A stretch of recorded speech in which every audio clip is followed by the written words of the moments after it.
Fala meus amigos, estou de volta para mais um vídeo e dessa vez para começar a análise de meia temporada. Isso porque a maioria dos animes estão no 6º episódio ou se aproximando do 6º. Então eu vou começar a pegar todos os animes que eu estou vendo e fazer uma análise de como que eles estão agora, no meio da temporada. E para saber como que vai ser isso, vem comigo e bora lá!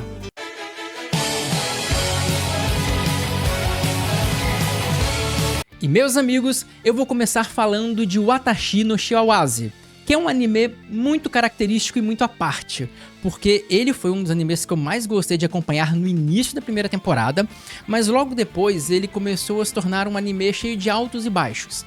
E a segunda temporada vem no mesmo ritmo da primeira. Tem coisas maravilhosas e muito boas, mas eu sempre tenho algumas críticas que elas acabam se repetindo, e esse que é o problema.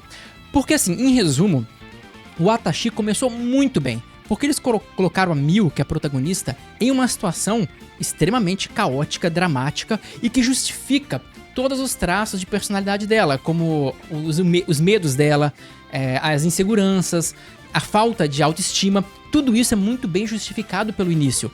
Tanto que quando na temporada passada, no caso na primeira temporada de Watashi, eu acompanhava aqui no canal episódio por episódio, porque o início principalmente me prendeu demais.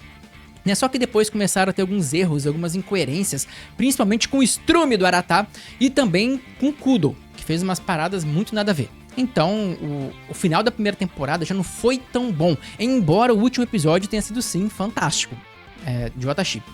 E agora, nessa segunda temporada, ele está mais ou menos a mesma coisa. Tem pontos maravilhosos e principalmente um ponto de crítica que eu vou reforçar nesse vídeo. Mas eu vou começar falando sobre os pontos positivos dessa segunda temporada, que são muitos. O primeiro ponto que eu tô achando fantástico é a relação do sobrenatural da obra, porque eles colocaram uma seita, e a seita é chamada de Comunhão Abençoada, e ela tem como líder o Usui, que é um membro da família Usuba, aquela família super poderosa da Miu, certo? E ele tá provavelmente manipulando algumas pessoas para os objetivos dele, porque ele tá pegando pessoas que não têm poderes e dando poderes para essas pessoas através de uma espécie de sangue alquímico que ele tá dando para essas pessoas e elas no embalo acabam virando monstros, né? E isso é interessante porque ele é um vilão muito chegado à mente, né? Assim como a maioria dos Usubas, que tem poderes mentais. E isso é muito legal porque uma pessoa, porque lá em Watashi tem essa divisão, né? Pessoas com poderes e pessoas sem poderes. E é normal que quando você tem em um grupo de pessoas, algumas pessoas com habilidade e outras não, é comum que aquelas pessoas de baixo, que não têm tal habilidade, se sinta menosprezada, inferiorizada ou coisa do tipo. E assim, o cara pegar esse sentimento e manipular ele em benefício próprio, que é o que eu acho que o Usui tá fazendo, é genial, porque isso realmente acontece e muito no mundo real, né? Pegar uma fraqueza, uma sensação de inferioridade e usar isso como combustível para alguém alcançar seu próprio objetivo, seus próprios objetivos no caso. E aí, esse é o primeiro ponto muito legal. E outra coisa legal sobre esse Usui é que ele parece extremamente maquiavélico e inteligente, porque quem tá acompanhando o anime sabe que apareceu agora uma outra garota, que é uma militar e é muito amiga da Miu, né? Que virou muito amiga da Miu. E ele repara no que ele fez no último episódio. Ele pegou ela, colocou na mente dela, botou um monte de ilusões na mente dela, que ele estava torturando o pai dela, sendo que nem era verdade. E fez ela abrir a barreira lá do quartel-general, a barreira mágica, permitindo que ele entrasse. E assim, na hora que todo mundo se pergunta, como que você entrou aqui? Ele aponta pra ela e fala que foi ela que abriu a barreira para ele entrar. E isso foi uma jogada maquiavélica, bizarra, mas muito inteligente.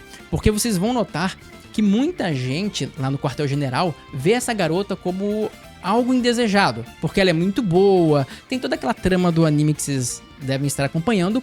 E muita gente tem inveja, tem um pouco de raiva dela.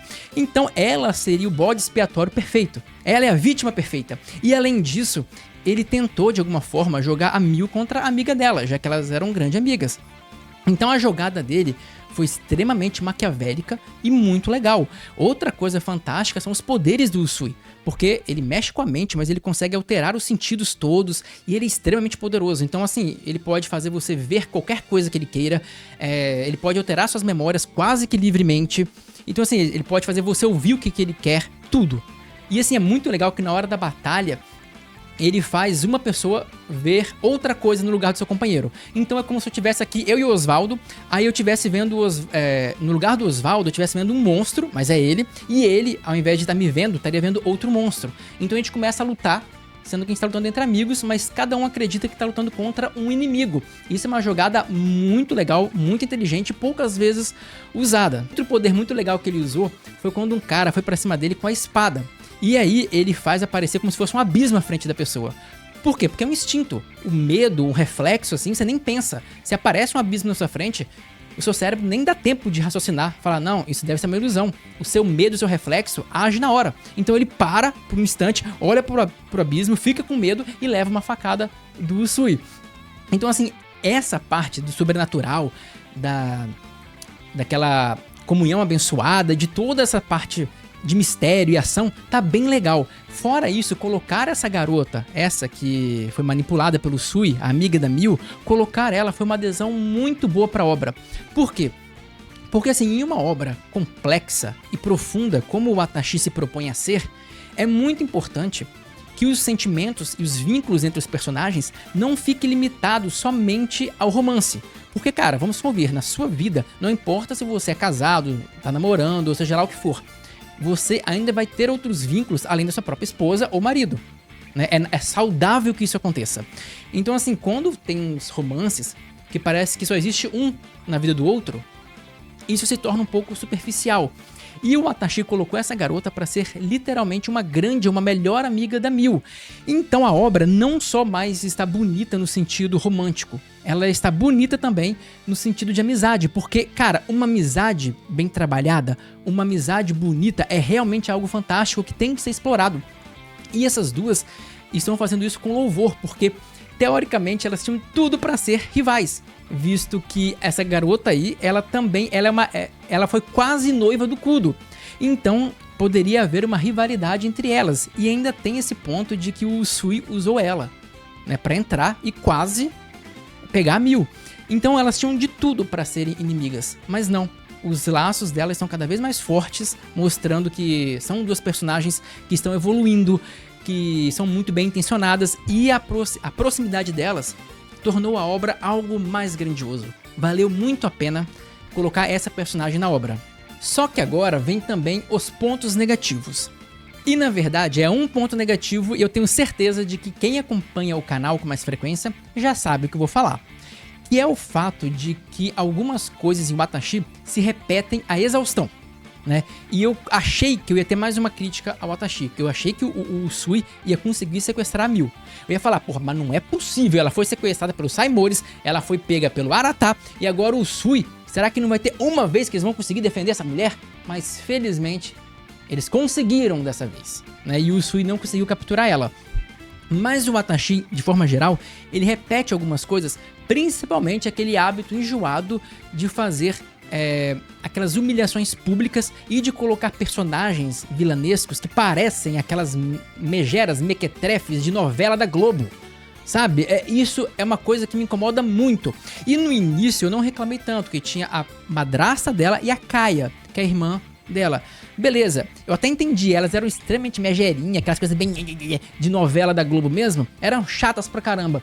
Mas eu pensei o seguinte, olha, essa galera exagerada, esse estereótipo é legal, pode ser importante, porque essas pessoas com assim, tipo, muito exageradas nas suas personalidades, elas facilitam que o anime mostre o quanto que a Miu sofreu em um curto espaço de tempo, né, fazendo essas humilhações exageradas e tal. Pro início do anime é muito legal, só que depois você ficar repetindo essa mesma fórmula é contraproducente, é um saco. Aí teve o Arata que fez umas coisas similares a isso, logo quando ele pegou a Miu e expulsou o Kudo da casa dele. E depois, no início dessa temporada, pô, foi insuportável aquela megera, a mãe do Kudo. Pelo amor de Deus, aquilo foi chato demais. Eu até reclamei disso no meu outro vídeo sobre o Watashi que eu fiz essa temporada. Ele vai estar aqui na descrição e também no card no final do vídeo. Eu já tinha reclamado disso, porque assim, e não é só as humilhações, é o fato de que os vilões de Watashi têm que ser sempre muito mequetrefes, muito caricatos. São caricaturas, são coisas muito chatas. E agora, eu achei que tinha passado essa fase.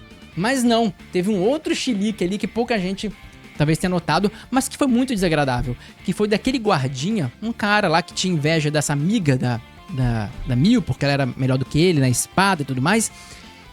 Pô, o cara, o que foi aquela atitude dele com a Mil? Porque ele tava falando besteira da amiga da Mil, aí ela chegou e falou, poxa, não fala assim dela, defendeu a amiga, o que foi uma atitude muito legal da Mil, que mostra um crescimento.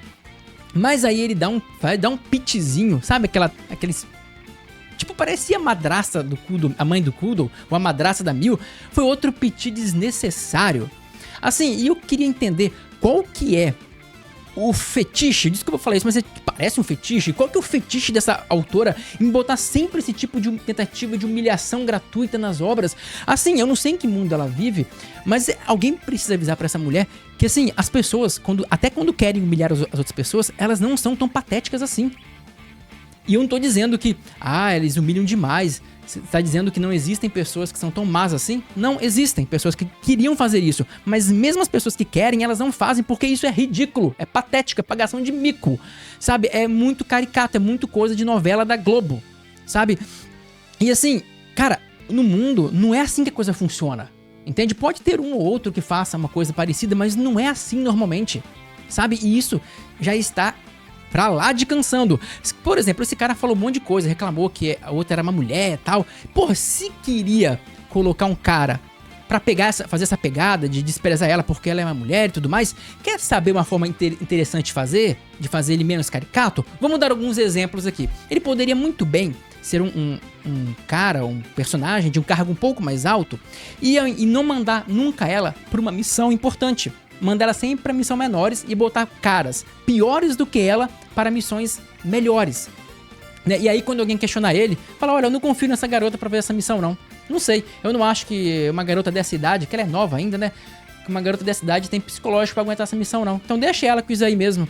Sabe, é assim que as pessoas humilham umas às outras no mundo normal. Não essa coisa mequetrefe. Ela ia se sentir inferiorizada, ela ia sentir que ela não tem vez, que ela não tem voz lá. Ela ia sentir tudo. Só que de uma forma mais original e diferente de tudo que ele já fez até agora, né? Ou poderia não dar promoções pra ela, mesmo ela merecendo. São coisas mais sutis e diferentes, né? Porque parece que todo cara que não é bonzinho naquela obra é caricato, tem que ser sempre esse personagem que fica gerando essa repulsa do telespectador, o que é chato. Já deu, né? Tá na hora de mudar esses caras e parar de fazer todos os personagens caricatos desse jeito. Todos os não bonzinhos, né? Mas dito isso, essa é a minha principal crítica. E uma coisa interessante a destacar também é que o Atashi tá num momento muito interessante, porque vocês vão reparar que no final do sexto episódio, eu acho que foi no sexto, né? Acho que tá no sexto agora. Aparece o príncipe falando que ele vai causar muito sofrimento. E ele tava falando provavelmente do Aratá. Então eu acho que aquelas visões todas que ele tava tendo da família Usoba vai ser concretizada pelas mãos dele de alguma forma. E o Aratá deve ficar numa situação muito difícil daqui pra frente. Nosso vulgo e querido Strume deve ficar numa situação muito ruim. Além do que tem aquele lance que o Sui tá tentando trazer ele pro lado dele. Eu não acho que ele vai ser Strume a esse ponto, mas parou num momento interessante. Então eu acho que o que eu tinha pra dizer sobre o Atashi é isso. E eu digo que o Atashi nessa temporada tá nota 7 pra mim. Dito isso, vamos para o próximo anime. E o segundo anime que eu quero conversar com vocês é aquele do Santuário das Irmãs Amagami. Vocês vão lembrar dele, ele vai estar aqui na tela. Esse anime, diferentemente de Watashi, ele tem uma proposta muito mais simples, muito mais básica e muito mais bobinha. Ele veio para ser um anime de um ecchi leve, com romance, com harém e com aquelas comédias bem pastelona, bem bobonas de anime mesmo. Então a proposta dele é completamente diferente e por isso o julgamento dele é baseado nas propostas dele, né? Então senão eu vou estar sempre colocando os gêneros que eu gosto mais com notas melhores. Beleza? Então é isso. E de início ele entregou exatamente aquilo que ele prometeu. Uma coisa boba, uma história mais rasa e assim, contando muito com o carisma dos protagonistas, seja eles femininos ou masculinos. E ele foi assim até essa temporada. Porque assim, ele tá na primeira temporada, mas ele é aquele animes longos, que vão ter 20 e poucos episódios, então começou na temporada passada. E já no final da temporada passada, o anime virou uma chavinha. E ele começou a mostrar que ele era mais do que só um ecchi bobo com comédia boba e um romance padrão. Porque, de fato, ele começou a se aprofundar na história dos personagens de uma forma que está me surpreendendo. Eu não imaginava que ele ia dar atenção para desenvolver os personagens dessa forma. Eu achei que ele ia dar a motivação do protagonista por trás, que ele fez isso logo no início, e eu achei que ia parar por aí. Mas, por exemplo, o protagonista lá, você vê literalmente evolução. Evolução que você não costuma ver nessas comédias românticas bobas. Tanto que ele, por exemplo, era um revoltado com questão de religião, visto que ele teve uma grande frustração. Mas agora você vê que ele tá literalmente mudando a forma dele de pensar, e a mudança é coerente. Além disso, as 3 protagonistas estão tendo também um ótimo desenvolvimento. Principalmente uma garota que tá mais famosa, porque ela foi mais bem desenvolvida, que é a Iae. Iae é o nome dela, ela tá sendo bem desenvolvida, o passado dela foi muito bem explicado, mas ainda tem alguns mistérios envolvendo ela. A Asahi, que é a outra, mais novinha, está tendo seu desenvolvimento também. Só aquela garota do cabelo vermelho, que se não me engano é a Yuna, que não teve um grande desenvolvimento ainda. Mas isso é normal, porque a Tsundere é sempre a última a ser desenvolvida, porque ela dá menos espaço, né? Isso faz até sentido. E ela é meio que a Tsundere da parada. Mas então, a história dos personagens está se desenvolvendo. Então não é só aqueles gêneros bobinhos. Ele tá ganhando uma profundidade. E o que mais me chamou a atenção é que eles estão colocando elementos sobrenaturais na obra. A gente já pode dizer que a obra tem elementos de sobrenatural, porque no início era só os sonhos do protagonista que viravam realidade. Mas eu entendia isso não como uma tentativa de dar elementos sobrenaturais, mas para dar humor, porque ele sonhava com um evento idiota que ia acontecer, e o evento acontecia. Aí ele ficava se culpando, tal, era engraçado. Só que agora eles estão pegando uma coisa mais séria, por exemplo, questão de destino, de religião. Tanto que até apareceu, entre aspas, não explicou se foi realmente isso, mas aparentemente a mãe dele apareceu em espírito em um momento. Então começou a ter coisas espirituais. Além do que, teve um fenômeno que eu falei, caraca, é sério que isso está acontecendo? Eu achei magnífico, que foi tipo um time looping, né? Que quando a pessoa fica presa no mesmo dia várias vezes, só que ele ficou em uma semana, ele e uma das irmãs. Então eles completavam o evento e voltavam no tempo. Eles fizeram isso várias e várias vezes. E o desenvolvimento foi legal, porque não foi só resolver a questão, essa questão do looping temporal. Não foi só isso, foi um crescimento dos personagens. E isso tá desenhando bem a nova pegada da obra. Porque, por exemplo, o protagonista, que é um cara muito legal até, ele chegou à conclusão que era algo na garota que tava fazendo o tempo voltar o tempo inteiro. Então ele falou, ela tá fazendo alguma coisa que ela não está gostando, então o desejo dela de voltar e fazer diferente tá prendendo a gente nesse ciclo. Então ele ficava tentando fazer essa semana da garota o melhor possível. Então ele ficava mudando, faz isso agora, vamos fazer isso, vamos fazer aquilo. E hora nenhuma ele parou para ouvir o que ela tava querendo. Entende? Ele queria ajudar, só que a vontade dele de ajudar fez ele tomar as rédeas das coisas de uma forma que ele não ouviu ela. Então só depois que ele falou com uma outra pessoa, e a pessoa falou, olha, você tá ouvindo o que ela tá querendo te dizer? Que ele falou, opa, é isso. Aí ele ouviu ela, fez as coisas, e aí eles conseguiram passar desse looping eterno. Então assim, sabe, esse tá sendo o tom agora do anime. Continua com algum ecchi, continua com romance, continua com tudo, com a comédia pastelona, mas tá tendo momentos assim, e isso engrandece a obra. Porque ela é mais do que só besteira. E ela prometeu uma coisa e entregou acima. Isso tem um valor, assim, inestimável. E pra obra agora, eu só queria muito que eles fizessem uma coisa que eles costumam errar todas as vezes que eles fazem esses harém. Que é o quê? Eles desenvolvem muito bem a relação com alguma dessas pessoas, pra depois tentar dar um plot imbecil no final e fazer um término ridículo. Por exemplo, quem viu aquele anime das quíntuplas, Gotobun, sabe muito bem como que é isso. Tinha duas meninas lá, a Miko e a Nino, se não me engano. Essas duas tinham todo o apelo emocional e a parte amorosa com o protagonista. A Ichika era uma outra que apareceu lá, ela também tinha isso, só que ela jogava muito baixo. E outras duas, elas ficavam por fora, elas pareciam mais amigas. E o anime desenvolve tudo com aquelas duas principais. E de repente, no final, ele escolhe uma nada a ver. Porque assim, uma coisa que esses animes de harém, eles falham muito, a menos que eles coloquem, chutem o pau da barraca e coloquem final harém, pronto, vai ficar com todo mundo. Mas caso isso não aconteça, eles falham muito porque assim, cara, você tem que ir vendo durante a obra uma justificativa do porquê que ele vai fazer a escolha dele. Então tem que ter uma justificativa, e pra ter essa justificativa tem que ter alguém que se aproxima mais um do outro. Não pode ser as três iguais, ou cara indiferente às três. Isso fica ruim. Nesse caso das quíntuplas, por exemplo, eu vi 2 temporadas, 20 e poucos episódios daquela bistronca, pra no filme, tudo aquilo que eu vi, toda a construção de relação entre o protagonista e as meninas que mais interagiram com ele de forma amorosa, ser destruído pela cartada maldita, amiga de infância. Dane-se que é amiga de infância. Cara, o que adiantou eu acompanhar 40 episódios, 20 e poucos, mais um filme, pra nada? Pra no final ele tirar um final do orifício metafísico dele. Pra que isso? Aí eu sempre tenho medo, e eu acho que aquele Megami no Café vai cair na mesma porcaria. Eu tenho medo disso acontecer também nesse anime. Porque, mas aí vai ficar claro que ele tem preferência por uma e o final vai ser previsível. E antes previsível e bom do que surpreendente e uma merda, né? Então é isso. E o terceiro anime que eu quero falar, e último, é esse daqui, que eu não decorei o nome porque é um anime de bosta, é uma merda de um anime, é um anime de filho...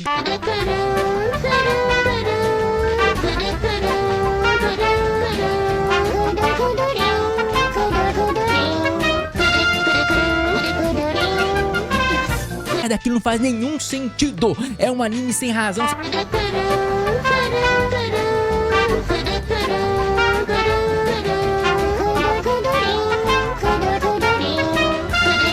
Dito isso, é um anime muito legal, nota 1,5. Mentira, ele é horrível. E eu não quero nem falar sobre ele porque eu fico com nojo, é nojo mesmo. Então se você quiser saber por que eu detestei essa bosta, é só você ver esse vídeo aqui. E eu vou colocar esse vídeo no card no final do vídeo e também na descrição, tá? Porque eu não quero mais falar sobre esse anime, que ele é muito ruim. Então é isso, galera, que eu queria falar com vocês. E se vocês gostaram do vídeo, deixa o seu like, dá uma hypada no vídeo, porque ajuda demais. O YouTube leva muito a sério isso. Se inscreva no canal para ver outras análises, que eu vou pegar vários animes que eu tô assistindo e vou fazer essa análise de 2 em 2 ou 3 em 3 e trazer aqui pra vocês, beleza? Então é isso que eu queria falar com vocês. Eu vejo vocês no próximo vídeo.